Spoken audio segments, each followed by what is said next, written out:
Eh? Apple.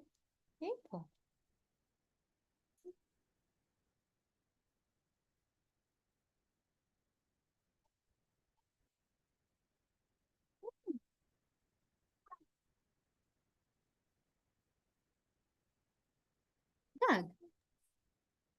Hello, Lina. Hi. Yeah, I'm glad you could join us today.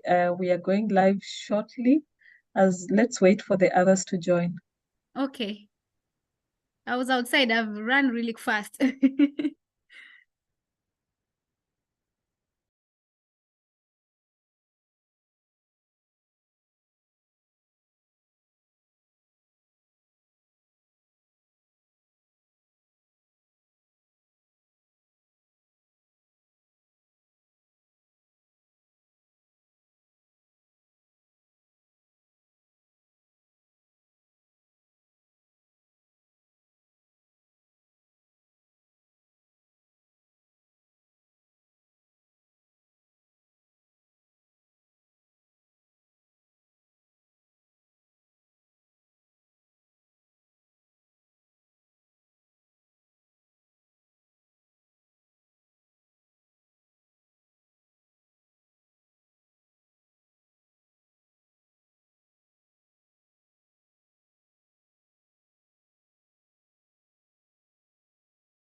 Hello, I see we are live. Thank you for joining us. I would like to encourage you to share this link with your friends, especially those who are interested in doing a master's degree course. Today we are going to have alumni, those who have gone through the EU's Erasmus Mundus Joint Masters programs. We're going to share with them shortly as we wait for some of them to join.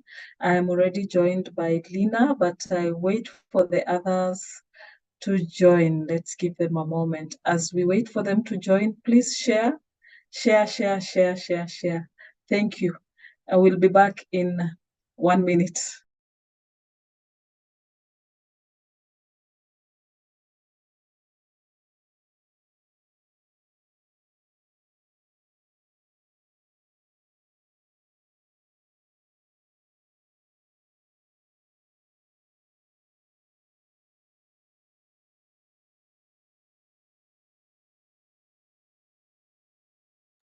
Okay, I see the others have joined. Before I introduce them, I'm just going to give you a brief overview of what Erasmus is. Erasmus Plus is the EU's program that supports education, training, youth, and sports. And for us here, it's actually a worldwide program that started about 30 years ago. And it started with intra-European projects, but now it has moved to the rest of the world. And generally, Erasmus gives opportunities for individuals and for institutions. For institutions, there is this international credit mobility, there is the capacity building for higher education and Jean Monnet activities, among others. But today, we are going to specifically focus on the Erasmus Mundus joint master's degree. And this is the alumni we have are those who have gone through this joint Erasmus Mundus joint master's degree. So without much further ado, I'm going to invite ladies first. I will start with Nduta Wambura. Please introduce yourself and tell us more about when you did your Erasmus, what it was about, before we move to the next. Thank you so much, Beatrice, for this, and good afternoon, everybody. Good evening, actually, everybody. It's afternoon for me. So my name is Nduta Wabura. I am an Erasmus grant holder. I did my Erasmus between 2015 to 2017, and I have been with the Erasmus Mundus Association since then. And I'm currently the country representative for Kenya through the Erasmus Mundus Association. And perhaps maybe I'm not very new to this page. I have been on this page before, even with you, Beatrice, and I'm happy to be here. My experience was really, really interesting. Obviously, as everybody else, as an alumni, I ended up, here in Portugal, and I currently still live in Portugal. So it's been a great journey so far, and I'm happy to be here to at least share my experience and share the new things that are happening within the Erasmus Mundus Joint Masters Program. As you said, a lot has happened and a lot has changed, and I'm happy to be here. So thank you so much for having me. Thank you so much, Nduta, for always honoring our requests to come. And thank you so much. You are one of our biggest promoters of this program. And next, I would like to ask Lina to introduce herself.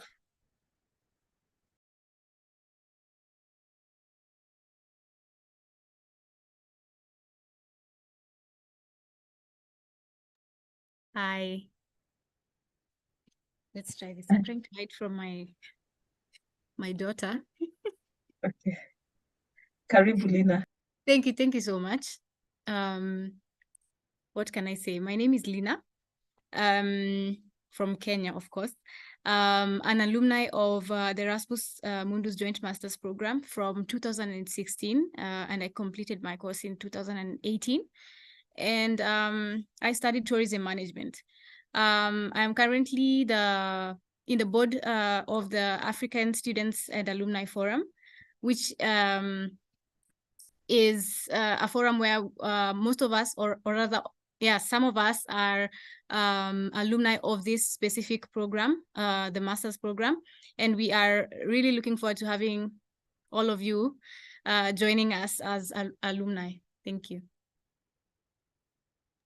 Thank you, Lina. And then we have Duncan Chando. Please introduce yourself and tell us a little bit more about your Erasmus program. Okay, thank you so much, Beatrice. So my name is Duncan Chando. I did my Erasmus between 2017 and 2019. Yeah, and then after that, got some time to stay in Europe a bit to do some work, but then decided to come home. I did my Erasmus in advanced development in social work, and currently working in Nairobi. Thank you so much. I think we'll interact more. Thank you. Thank you, Duncan. And now we have, last but not least, Titus. Please welcome. Thank you, Beatrice. My name is Titus. I did my master's in 2012 to 2014. I was in the Netherlands for my first year, and I went to University of Warsaw in Poland for my second year. So I completed my master's in 2014. I came back. I've also been participating in promoting Erasmus program in Kenya. Currently, I work for an organization based in United Arab Emirates, and then also in Australia. We recruit students to study abroad as I'm the international recruitment manager for Africa. So I'm excited to share my experience of studying in Europe. Thank you. Thank you, Titus. And now I come back to you, Nduta. Probably you can tell us what was your experience applying for this master's? What should somebody do, the tricks, how do you say, the tips that you can share with the prospective people who want to apply for this master's and this master's degrees?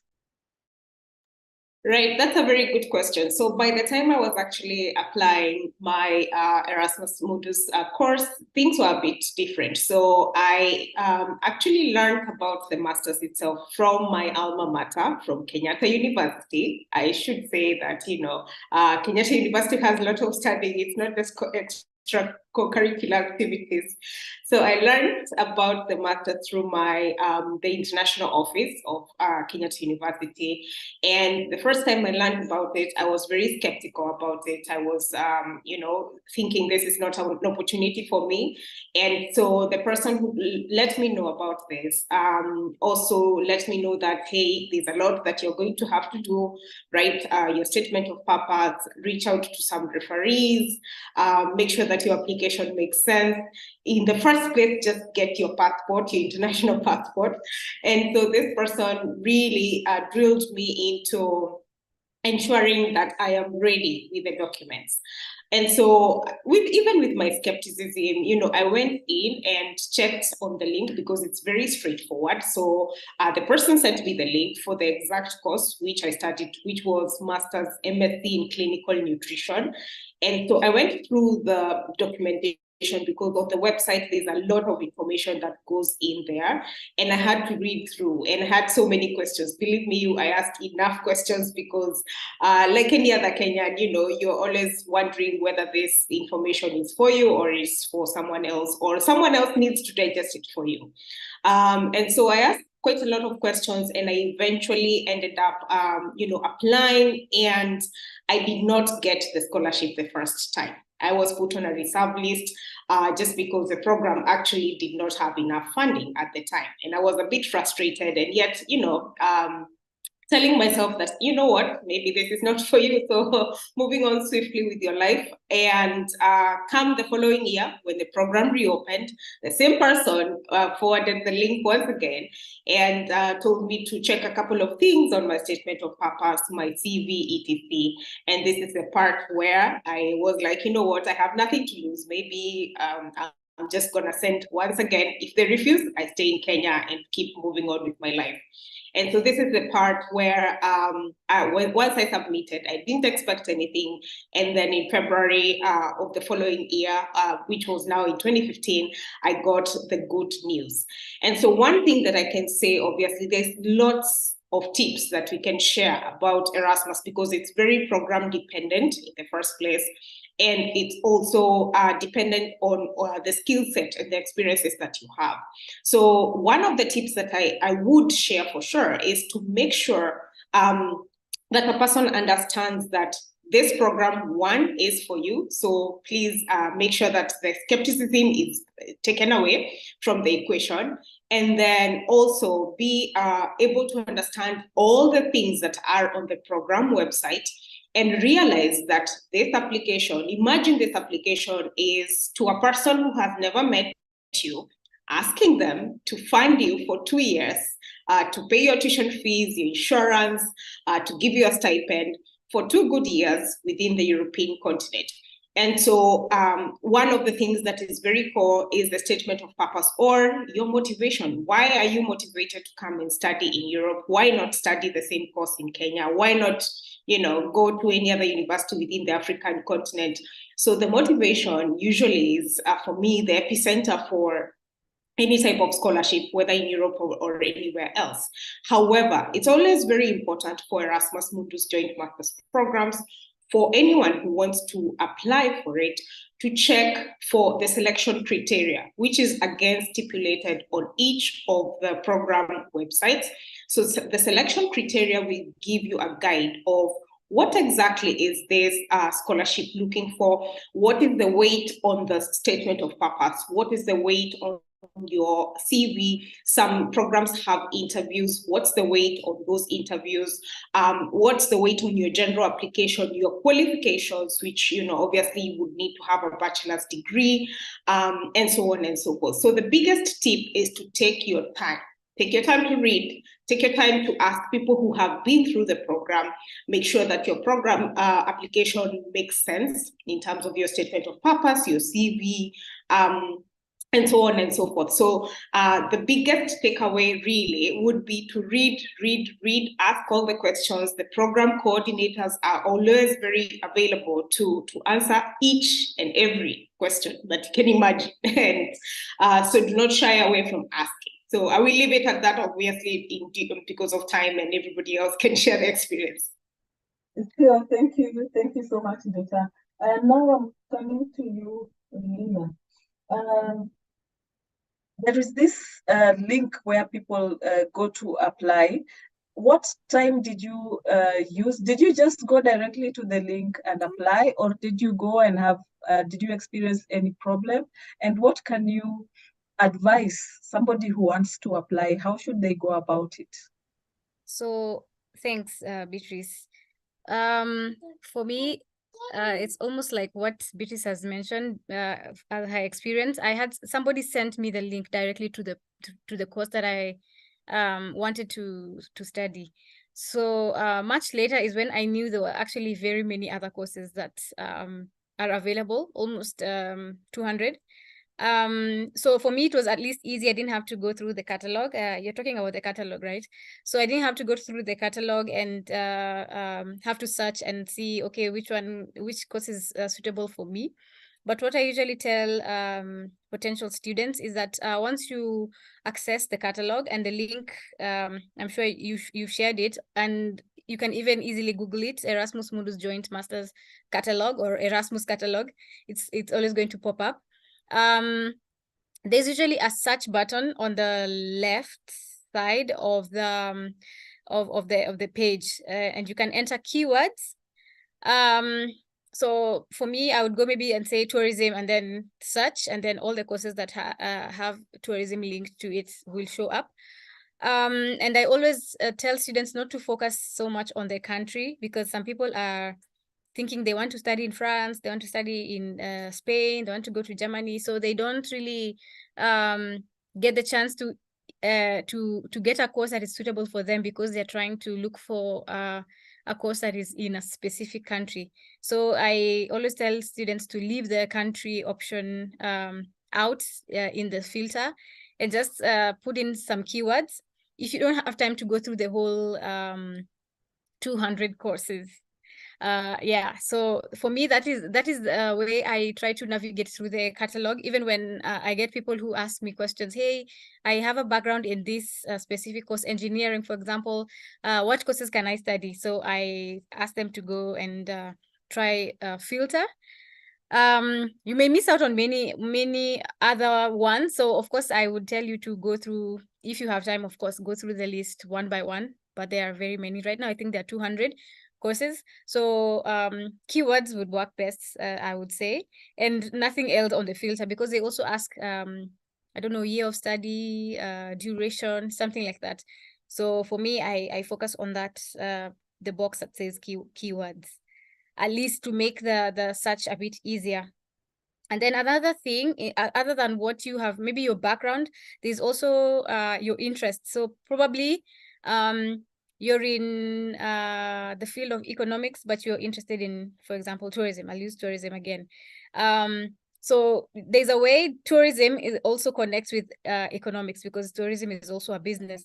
So just to widen and to broaden your scope, you can try to see other courses that have an economics aspect, because most of these courses are multidisciplinary. Like you can be in a certain field, but you can still do another, you can change careers or something related to what you studied. And if you don't get the specific course that you are looking for, especially students who are trying to find courses in finance and things like that, they are not so obvious. But of course, if you want to study medicine, you must have a background in medicine. So there are differences. So yeah, I hope I have made some sense. Yes, thank you so much, Lina. Now I want to come to Titus. I know you like mentoring people to apply for some of these courses. What are the timelines that you normally would recommend for people to apply? Or can you tell us about the timelines under the Erasmus Mundus Joint Masters Program that people should respect? Okay, thank you, Beatrice. In terms of timelines, most of the courses they open in October. Then deadlines depends on the program. So usually there is a 3 months period. Some courses they will close in December, some of them in January, some of them in February, some of them in March. So it depends on the course you are applying for. Once you go to the website of the program, you go to admissions, maybe how to apply, and then you'll be able to see the timeline for your program on when you can apply, so that you are able to confirm if you can meet the eligibility criteria for that program you are applying. You can provide all the documents that they require before the deadline. And one of the documents is a passport. So if you do not have a Kenyan passport, you make sure you apply for one before the deadline. In terms of English proficiency, you will also need to meet English proficiency requirement. Some courses may require you to provide IELTS or TOEFL scores, which also requires time to prepare. So in case you are not exempted from these English requirements, then you need to register for these exams as soon as possible. Also, you will need to spend a lot of time again doing research. So you need to research about your program, what modules they are offering. You need to check maybe on specialization. So what kind of specialization, so that you'll be able to choose mobility. Where will you be going for your first year? Where will you be going for your second year? Based on the modules they are offering, and then also specialization, and then also in terms of the countries. And then also you need to make sure that you have your references. So you will need to have academic references. This should be your professors, which should have a PhD or a professor from your previous university. You also need to have a professional referees. These are from the places where you have worked before. So I think that's all from my side. Thank you.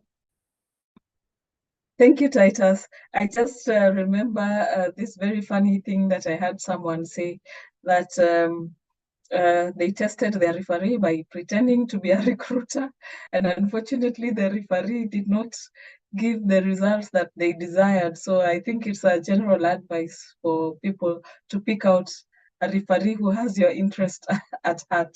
And now I am coming to you, Duncan. Yes. I wanted to ask, which course did you apply for, and did you find it easy to pick from the list of courses that are available, or what would you advise prospective students? How would you advise them to go about it?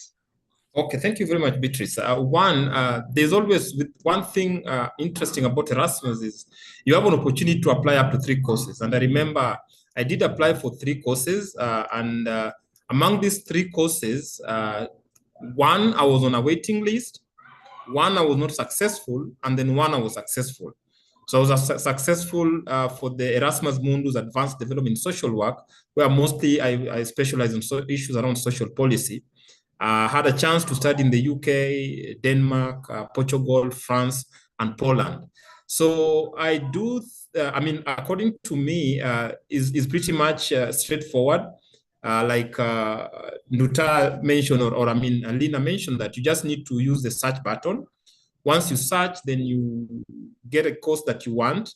Then the next thing is you need to ensure that, for example, if you're applying for 3 courses, don't use one, recommendation letter, like to whom it may concern. It will be ideal to, sometimes try and customize these letters or your statement of purpose, dear recruitment for a committee for this and this program, then for this and this program. But don't just, even when they do your references, don't allow, ask your referees to just, customize these letters. They need to address the person, they need to address the committee, dear selection committee for this and this course, then that makes it a bit more easier. So there's an opportunity for you to apply up to 3 courses. go for them. And yeah, you never know. You just need to, spread your risk wider. That's what I did, and it was pretty much easy. The other key thing is start early. Start early so that you avoid last minute rush. Sometimes either the website might not be working or everyone is trying to apply at the same time. So start as early as you can.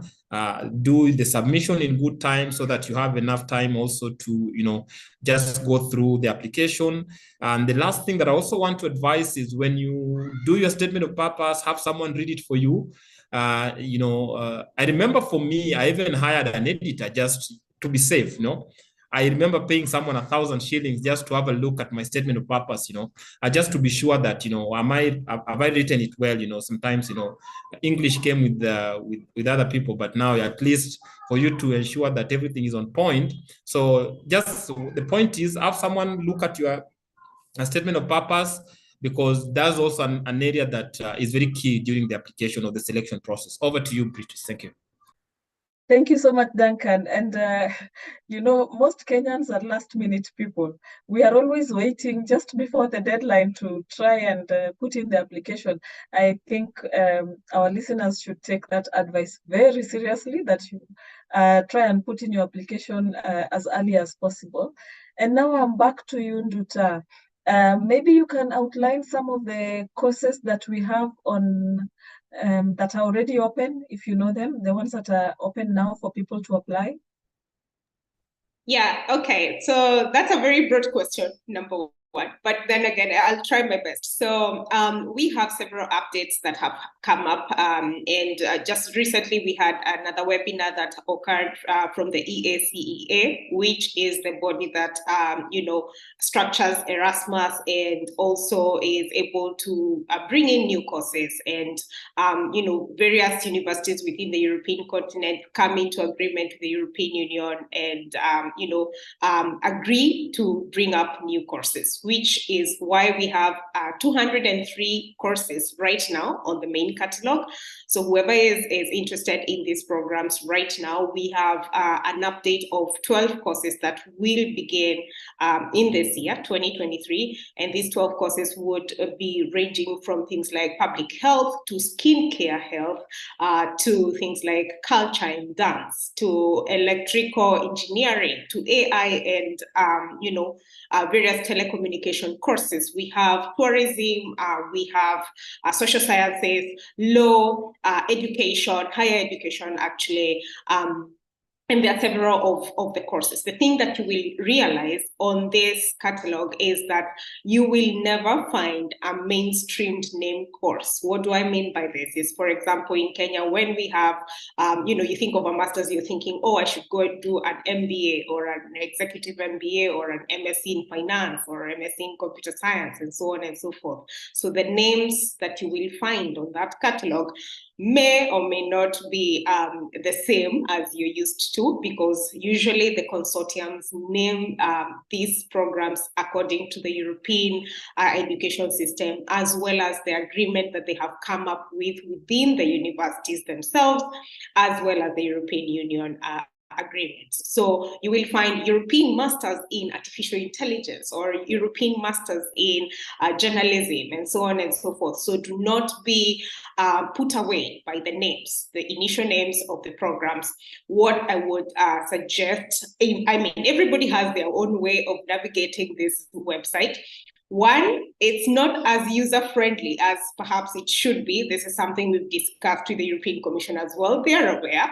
And so sometimes using the filters could or could not show the exact course that maybe you're interested in. So I would say, if it's your first time on that catalog, the same way you scroll on social media, scroll through all those pages and find the courses that are within your experiences, as well as the skill set, or something that sounds that, something that you could do. And again, we also have another new update that you can apply for more than 3 courses. So that's also a plus for everybody. Obviously, we do not expect that you qualify for 10 courses or 15 courses on that catalog, obviously. So as much as you might have loads of diverse skills, at least maybe come up with 5 courses that you could qualify for, so that you can cast your net as wide as possible. However, please note that all of these courses, you will need to apply them according to the requirements, and don't use one statement of purpose for all of them, really. And so what I would say is there's lots of courses. Last year, we had about 32 courses that began in 2022, which are still running. However, you'll also notice that on the same catalog, we have some courses that will not be funded by Erasmus this year, this cohort. And however, there are other funding opportunities on the program websites that are enlisted. This is, for example, a course like Global that is not going to have Erasmus funding anymore. We also have the option of you having a self-funded, opportunity. We've seen this with loads of Kenyans nowadays. Even this year, we had a couple of Kenyans who did self-funded programs. So if you're able to fund yourself, this is also an opportunity for you to go ahead and apply for it. So there are a lot of courses from business orientation to entrepreneurship to engineering to IT to tourism, hospitality, and so on and so forth. So the thing to do is take your time to study, take your time to choose the courses that you would love to do, and then from there you can shoot your shot and apply for at least 5, I would say, or at least 3, 4, depending. Again, yeah, it depends on the energy that you have. Yeah. Thank you, Nduta. There is one aspect we have not mentioned. I remember when we were introducing ourselves, Lina said that she did part in Spain, part in Denmark. Lina, could you please explain to everyone how comes you've done your course part in Denmark, part in Spain, part in Slovenia? Yes, so that they may know exactly how this works. Yeah, thanks, Beatrice. Yeah, it's a very good thing that we forgot to highlight, because for me, it was a highlight. And the reason why I picked an Erasmus Mundus course over other scholarships that I was looking at the time. So because the Erasmus Plus program is founded on mobility and internationalization, that's the reason why we move around in these courses. And by mobility, we mean that being, the meaning of the word mobile, being on the move. So these courses, you study in a minimum of 2 countries, at least for most of us. I know Nduta studied in Portugal, but for actually now all of the courses, you have to study in 2 or more programs. So in my specific program, our program was following 3 countries. So each semester we were in a new country. So after 4 or 5 months, you pack your bags and you go to the next country. If you need to apply for student IDs, sometimes you need to apply for a residence permit. We do it all together and move to the next country. So luckily, because I was a scholarship holder, and at that time we were only 3 of us out of a class of 35, the consortium was doing these things for us. They would do the translation of documents. For example, I'm moving from Denmark, I'm going to Slovenia. In Slovenia, they would need to see this official documents in Slovene, because Slovene is the national language. So it was changing from English, it had to be translated into Slovene, and then now it can be submitted to the Slovenian government to give me a residence permit in that country. So they used to do all this for us. But for the other students who are self-funded, they had to do all these things themselves. So being a scholarship holder probably has its perks. But yeah, going back to your question, Erasmus Mundus Joint Masters all have a mobility aspect to it. And this is what makes it very special and very interesting and life-changing, because you learn in different countries. The system of education is different in various countries. Coming from Kenya, I also studied in KU, like Nduta. So coming from KU and then going to experience a Danish, very straight kind of a system, like no queuing too much. I remember in KU we used to queue a lot. We did some oral exams, which was very interesting because in language, of course, language courses, we do oral exams, but for this one, we had like a project management or a development exam oral. So you're trying to cram, but you know, you're going to sit in a panel of like 4 or 5 people, and they will ask you questions as you like an exam, like you're not writing, but you're just talking. So that was very, very new for me. Yeah, so every country, Slovenia was also a bit fast and very punctual and everything like the Danish, but a bit more relaxed. In Spain, it was more very, very relaxed, like African kind of a thing. Like sometimes they would the class would not take place, things like that. So it was interesting to learn from all these various experiences in the different countries. So this is something that all potential students should be looking forward to, because it's a chance for you to move around in Europe, to live in Europe, and to experience the different types of cultures and experiences in the different countries. And you never know, you might meet someone very special in any of those countries, because we already know that there are Erasmus couples, Erasmus babies. So yeah, be open-minded. You know, you live a lot when you're going, but you also find other things that make you, you know, more excited about life out there. So yeah, just be open and courageous to be able to move all these places. Yeah. Yes, I can imagine it requires a lot of courage, especially going to all those countries, and probably you're not speaking the language of the country.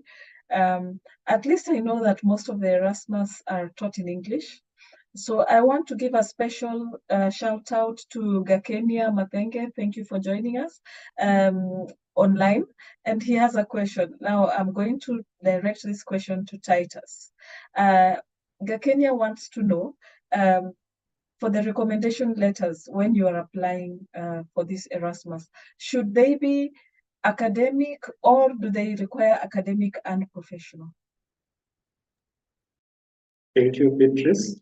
So when it comes to recommendation, this is specific, depends on the program. Some programs, they may require academic references, which means you will need to provide your lecturers. You can go to one of the lecturers, you can go to your supervisor, you can go to your HOD or dean of your faculty to write a recommendation for you. So make sure this is a person with a PhD or a professor. And then number 2, make sure you provide official email of the referee. So it should not be a personal email, that is Yahoo or Gmail. So it should be an institutional email.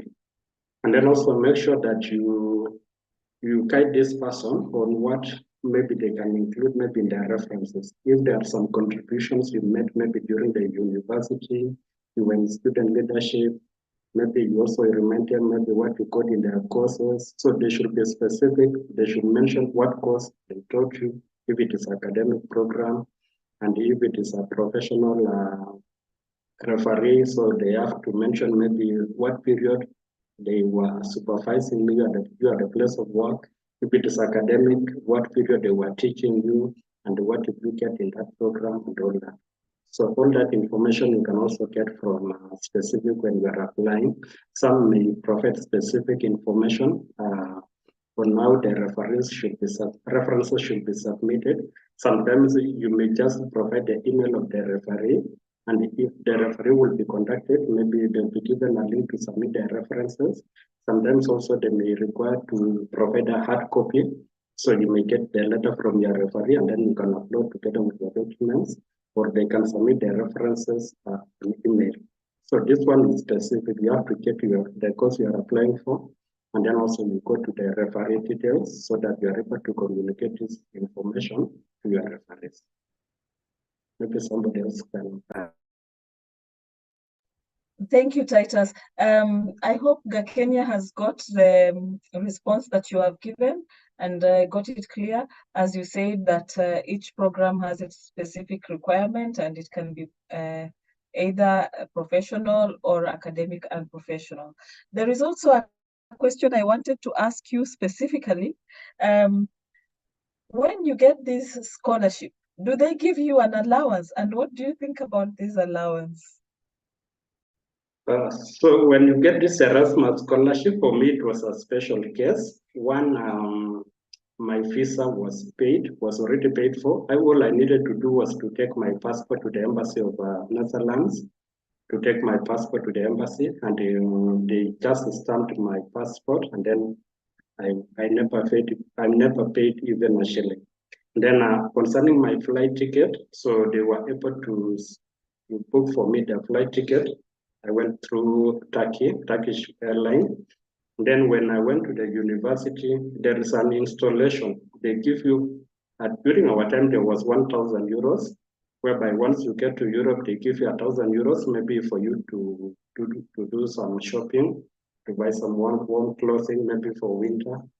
And then from there, they will open a bank account for you, and every month you will be getting a monthly stipend for your upkeep.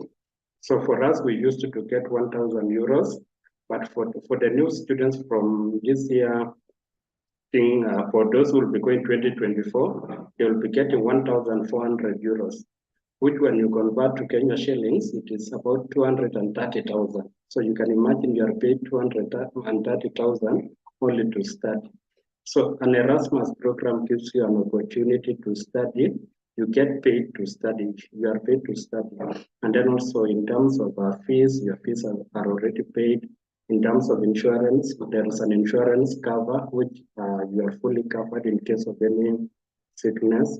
And then in terms of field work, all your field work is already paid for. In terms of travel, everything is paid for, including maybe after every end of academic year, you get some money, which you can use to travel to come home, or you can travel across Europe. So this is a fully funded program whereby you do not need to have any additional money from your account. Thank you. Thank you, Titus.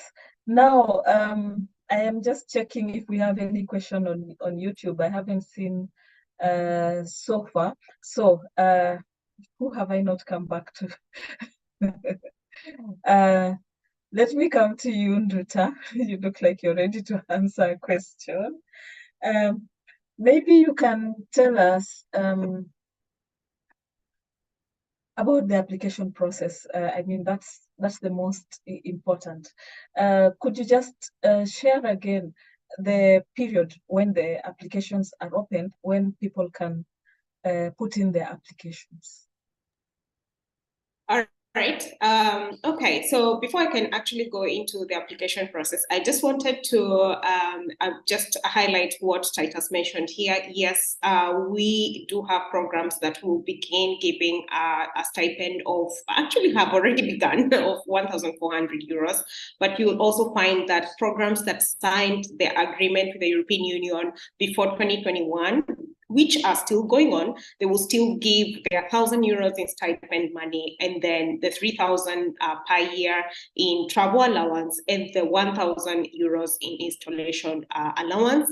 And then moving forward, any program that signed an agreement between 2021 that's going to run since 2021 going on, we currently have a period of 2021 to 2027. Will have the stipend of 1,400 euros, which is inclusive of the travel allowance as well as the installation allowance. And this is just to reduce the administrative paperwork that the European Union and the consortiums used to have to do. And this is actually an extra amount of about 600 euros. If I'm not wrong, I should do the math again. So hey, it's really quite generous. It's actually one of the most generous programs within the European Union. So I mean, Titus here must have had one of those great times when he had his visa, everything done for him. Nowadays, some, you have to do things for yourself, but the money that you're given actually covers for that. Now, going to the application procedure, it can be quite a lot. I will not lie to you that it's a one-day thing that you will do and wake up one day at the last minute and submit and it will be okay. No. So in the first place, if you're listening to this for the first time, maybe listening to this much later, and you have gone through the catalog, you found the programs that you're interested in, that's the first thing to actually do, to see which programs do you qualify for in terms of your skill set as well as your experience. Okay, so you have maybe identified 3, 4, 5, however many programs. The first thing to do, obviously, is to read the eligibility criteria, which I would have imagined that you have read and you have seen that, you can be able to prove that you do actually qualify among all other global applicants, that you are actually a good candidate for those particular programs. Then the other thing to check here is to see what are the documents that they are requesting for. So the generic documents that are usually requested for would be your bachelor's certificate, your transcripts, the recommendation letters here, as well as your CV. It is recommended for you to have a CV on Europass format, and Europass format CV is actually free to create. Some programs do not stipulate this, so you can potentially submit your CV on any other format. However, if it has been explicitly stipulated that it is a Europass format, then you have to submit it on a Europass format.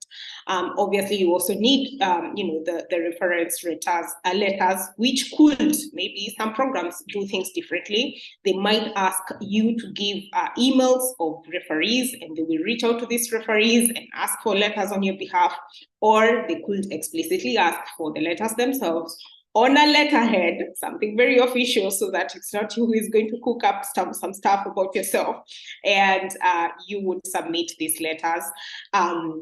The English language test is something that is also very, negotiable, depending on a program, once again, because if a program is requesting for an English language test, then the first thing that you need to do here is to send them an email and request to see whether they can waive that English language test. This is at their sole discretion. So they can say yes or no. Some programs might say, no, you need that English language test. So this would be an opportunity for you to begin, looking for where you can actually do this test. Depending on the test, there are several types of tests that you can do, English language tests that you can do, and it is stipulated on each and every program website. So now, once you sift through the eligibility criteria, the documents that you need, now it's time for you to come up with all the documents that you need and prepare those documents ahead of time. If, for example, you need, some specifics, and also to mention actually that you also need a residence certificate nowadays to show that you live where you say you live. So this residence certificate, you can get it from your area chief, or a lawyer, or your employer, or commissioner of oaths, depending. And this has been quite something that is being requested for. Or if you have a utility bill, which is a water bill or an electricity bill or an internet bill that is under your name, which is not very common in Kenya, then you can use this. However, if you don't have those things, you can ask it from your chief or your lawyer or your employer or commissioner of oaths and so on and so forth. So now once you have all the documents, the thing that you need to do is to check for how to apply for this program. This program, you don't need to go through any agent or any other tall relative or any other person for you to apply. All the application procedure is on the program website. So once you go to that catalog and you see the main name of the program that has been stipulated. So for example, you see Erasmus Mundus Master in Tourism, that's the name of the program. Right under the name of the program, there's the acronym of that program. So it will be EMTM is the acronym. And next to the acronym is the main program website, which is where you need to be applying for that program. So you would need to read through and see what's the application procedure, do I have a certain limited period of time for which I need to apply for this program? Because for some programs, once you begin the application, you need to submit the application within 42 days. So you need to be very careful about this, because some programs will explicitly tell you this. So you need to read through. Once you read through, then you can be able to now start writing your statement of purpose, your CV, and all these kind of things, such that it's straightforward. You're putting in all your documents, you've answered all the questions that they're asking on the application form, you've submitted everything, and eventually you can hit submit, right? And wait and see whether they have maybe an interview, or maybe they will tell you, okay, we've accepted you, or maybe they'll tell you, maybe not this time, you're on a reserve list. So that is a very short, very brief application procedure. There are nitty-gritties which I've spoken about in several platforms, really, so you can check out. And also Lina speaks about this on TikTok. You should follow her on TikTok, really. And okay. Yeah. Thank you, Nduta. I wanted to ask Duncan a question, but before I go there, I will leave this one for any of you to answer. Duncan, your question is: did you get you came back to Kenya? Was there an option for you to stay? And before you answer, I have two people on the chat, so I just want to let them know that we have seen their questions. After Duncan, then I will throw this to any of you. We have a question from Brian Kibet, who is checking on the catalog, and he sees start date and end date, and he wants clarification on that. And then we have another question from Amos Ngatia, who says when he's doing the personal summary, is it in order to add the synopsis of the previous project from his undergraduate, or he has to get a new topic? So you can think about that while we come to Duncan on how he came back. Did he have a choice? Okay, thank you, Beatrice, on that question. Yes, you'll find that depending on which country you're studying, there's that option. Like for me, I had an option of renewing my stay visa. Normally, as a student, after finishing, you have an option of renewing your visa for 1 year to look for a job. And then, but again, that again has financial cost tagged to it. So now that the stipend has even increased, you have an opportunity to save more, so that by the time you are renewing your stay visa, then at least you have some money to show that you're able to take care of yourself. So that's number one. But also, if you get a job, there's that option. But for me, I immediately after my graduation, I got a job. So then I moved to another country. By then, I used to live in Portugal. Then I got a job in Switzerland. I worked in Switzerland for some time until, back then I worked on, I was on a different type of visa.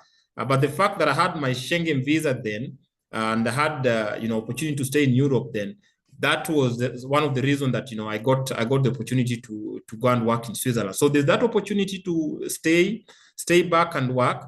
But I think just a disclaimer that sometimes, most people go to Europe and then they decide to stay.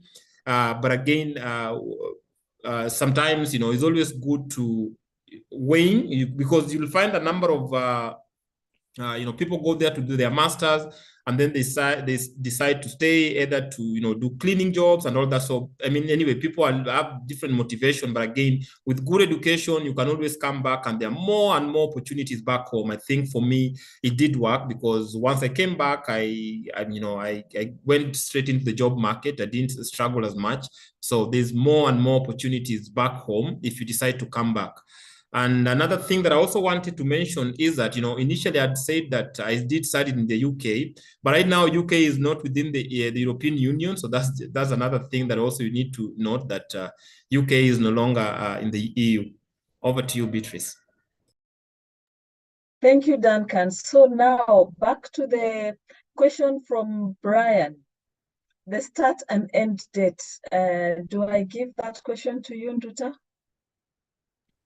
Yeah, sure, of course. So I would imagine that this start and end date, you're seeing this on the project website and not the program website. They are two different things. So the project website is where you will find the main name of the program. So when you see the start and end date, this is very crucial information because it tells you when the European Union is funding that particular project. So if, for example, you see that it's 2023 to 2028, usually as a standard from the European Union, all these programs have to be funded for the minimum 5 years, okay? So it will be 2023, maybe, for example, to 2028.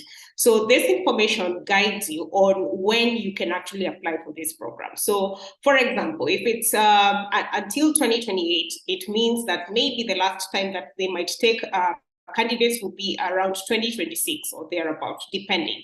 However, it is very possible for these programs to be renewed, their funding to be renewed, and this information is usually put in on their website. So this is a guide. It serves as a guide to tell you whether a certain program is being funded at any particular period of time. If you see that maybe a program is only being funded until, maybe it shows until 2024 this year, then that means that it's not going to be funded for the next cohort. So you cannot actually apply this year. So what happens is between the application period, between October all the way to March nowadays, depending on the program, now, once that application period is over in March or whenever, then they check for the applicants. They give, yes to the successful candidates at least until May, nowadays even June, depending on the reserve list and how long that list is. It can be as long as possible. And even sometimes in July, you'll find some students being called very, very last minute to join in the programs in case they are also dropouts. And you would begin your studies sometime in September or October, again, depending on the program. So this information that you're seeing that the project is running from year A to year B is crucial to guide you, whether you want to apply for that program right now. If you're not ready with all the documents, you can always apply for the next year and so on and so forth. So I hope I have answered you, Brian. Yeah. Thank you, Nduta. I also want to give a shout out to Michael Nyawino for following us. Thank you. And there is Boniface Karanja, who says he's a beneficiary of the Intra-Africa Academic Mobility Scheme. Now, this question is to you, Lina, because I know you are representing ASAF, and ASAF is the African Students Alumni Association, right? I know people in ASAF, many of them have, some of them have gone through the Intra-African Mobility Scheme. So Boniface is asking if he qualifies for the Erasmus Mundus after having done the Intra-Africa Mobility Scheme. And is the mobility also open for PhD programs? As we answer to Boniface Karanja's question, you could also combine it with Amos' question about the synopsis. He wanted to know that while doing the summary, is it in order to add the synopsis of the previous project from undergraduate, or does it start from a new project, a new topic? Thank you. Okay, that's for me, right?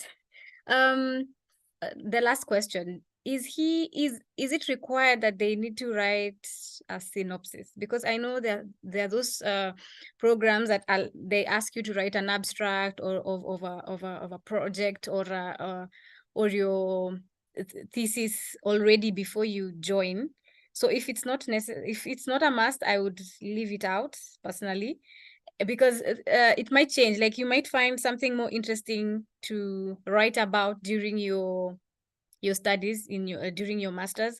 So these things might change along the way. So if the synopsis is or any abstract or any research paper thing is not required for the application, I would not include it in the by summary. I'm not sure if he means the statement of purpose. Or if it's a requirement, then he needs to write one. He can decide to use the old one that he wants and maybe tweak it or maybe improve it because he was probably graded, maybe the grade, he didn't get an A if he wanted an A, or right now he's got new information that he wants to add into that research. It's possible to change it because they don't, I mean, things change along the way. Unless it was requested that they want to see the one that he did in his undergraduate, I think it's very open for you to write about something new. I hope I've answered that. And then the next question is about the intra-Africa.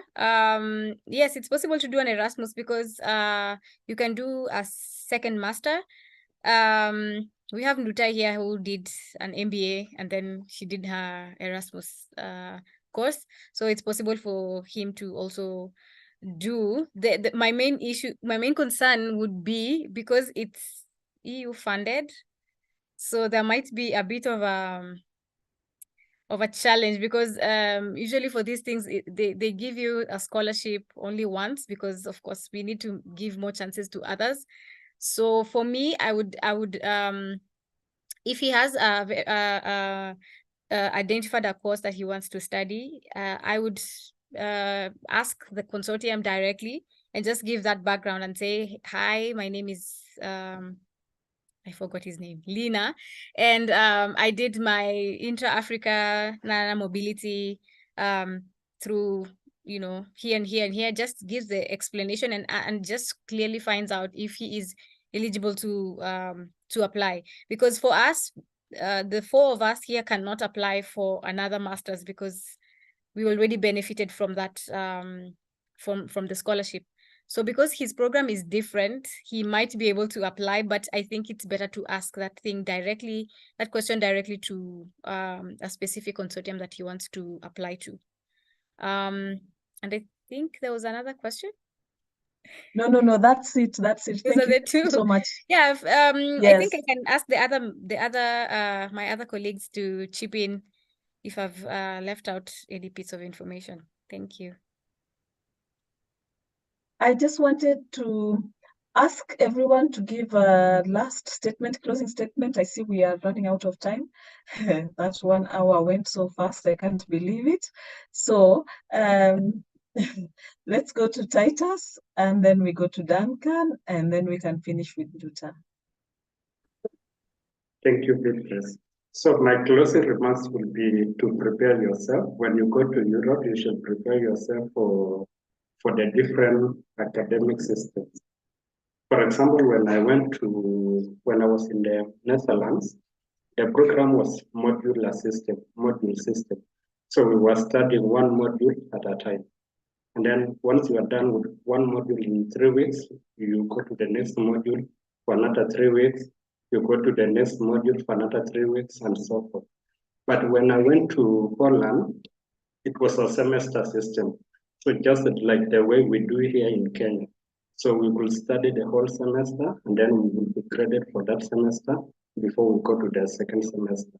So the modular system was challenging because you are studying continuously compared to the semester system, which we are well used to here in Kenya. So just to prepare yourself so that you are familiar with which country you are going and know their academic system. That's all from my side. Thank you so much. Thank you, Titus. Okay, over to you, Duncan. Okay, thank you. Mine is, this information is power. So once you listen to this, tell a friend to tell a friend. That is number one. And if you, during your application process, we're always available to guide, to support. Feel free to reach out to some of us. Feel free to reach out through the Emma Facebook page. And then lastly, if you get this scholarship, it is going to be like a life-changing opportunity.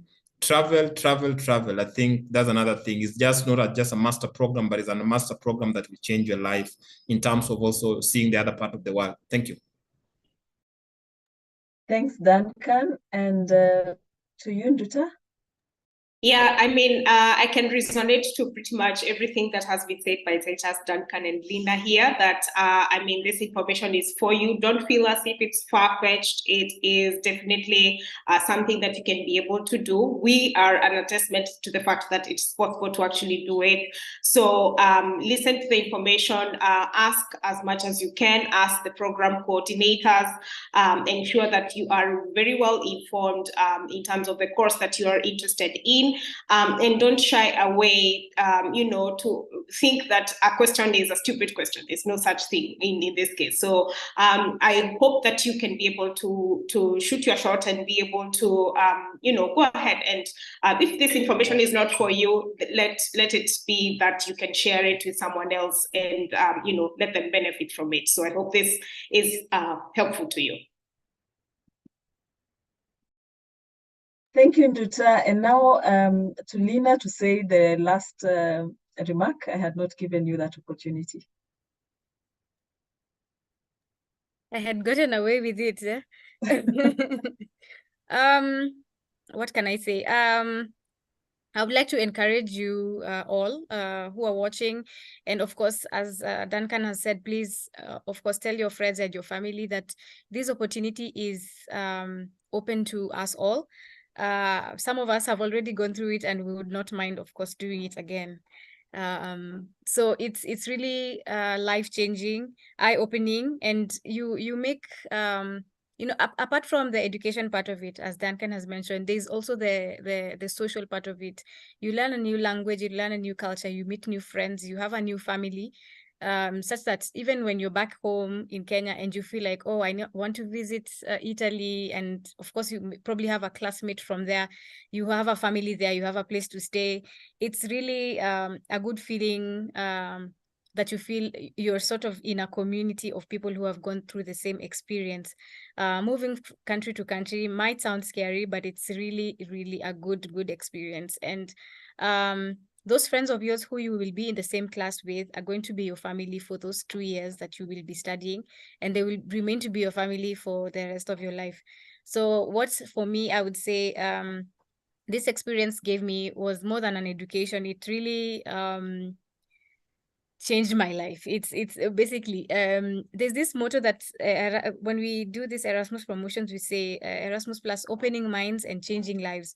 So basically you're learning more, you're adding more knowledge, and then you're still opening your mind to seeing very many things out there that you probably never saw or understood before, and this is a part of what will make the world a better place. We'll always feel like we have a family wherever we go, and wherever we are, we feel as like we call ourselves, I think, global citizens, or it's just a global family.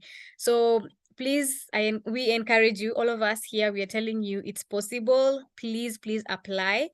The worst I can say is no, but you still apply again, because there is no limitation to how many times you can apply in your life, and there is no age limit. So you might be feeling like, oh no, I'm too old, I'm not able to do it right now.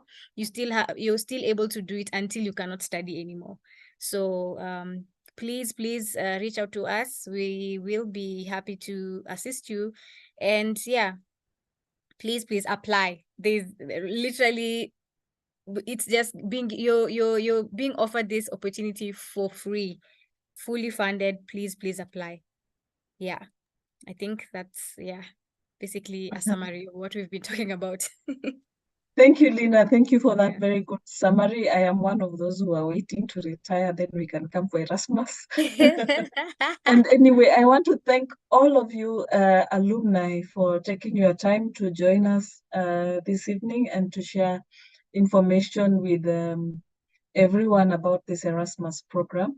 And I note that you spoke about the EMA group. There is a Facebook group for EMA, so I encourage those who are on Facebook to join this group. We will pin the link to the group on our page so you can find it easily. I also would like to inform the public that you should not get duped. The official information from European Union comes from a website that has .eu at the end. So all those other links that I don't know, they are called what, funny links with no .eu anywhere, you should know that those are fake, because Erasmus, we've shared the link to the catalog. It has a .europa.eu in the URL somewhere. So just be sure that you're getting your information from the right sources. And otherwise, I wish you all a nice evening and a good weekend. And please follow us, like our pages, so that next time we are live, you'll be able to get notified and listen to the conversation. Thank you and goodbye. Thank you. Bye. Thank you. Bye. Thanks, Beatrice.